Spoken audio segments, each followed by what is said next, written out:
With every second that ticks by, The future is running out.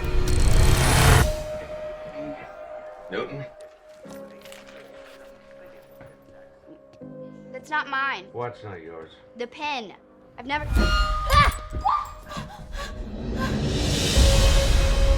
what if there was a place, Dad, I just need you to look at this. Does it look weird? a secret place, where nothing was impossible? You're not saying this! Casey, stop it!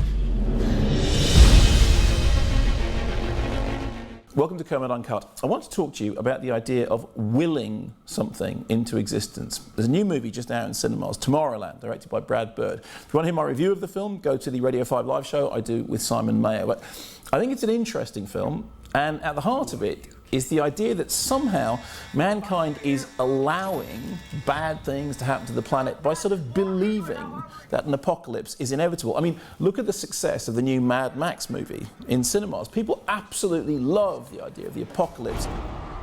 And at the heart of Tomorrowland is that idea that we can bring those things about by just believing that there is no alternative. There was a film out in cinemas just last week called The Man Who Saved the World. Not a very good film, I have to say, but it's a story, a true story, of Stanislav Petrov, who was a Russian officer who was working in 1983 when suddenly all the alarm signals told them that there had been a missile strike coming from America and demanded retaliation. But he didn't believe that that was what was happening, and he held firm to the idea that actually that probably wasn't what was happening, and as a result of his cool-headedness, pretty much averted a global nuclear catastrophe. Like I said, a great story, but not a great film. Anyway, on a very personal level, I've had an experience of this recently. A couple of weeks ago, loads of people, and I mean loads of people, tweeted me, say, have you seen the news?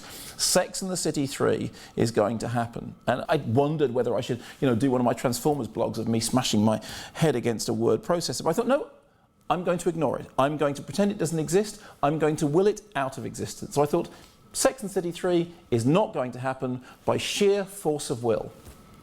You know what happened? Almost immediately, a press release was issued saying, no, Sex and the City 3 isn't going to happen. Actually, Sarah Jessica Parker's tweet, which said, I've got great news and an exciting still, turned out to be she was launching a fashion line, or she was launching some perfume or something, but something nothing to do with film at all. And this huge story that had blown up in the press, Sex and the City 3 has been confirmed by Sarah Jessica Parker, slowly, quietly went away. And in a strange way, I think that my refusal to rise to the bait, my belief that the world could be a better place in which apocalypse isn't inevitable, and nor is Sex and the City 3, did some good.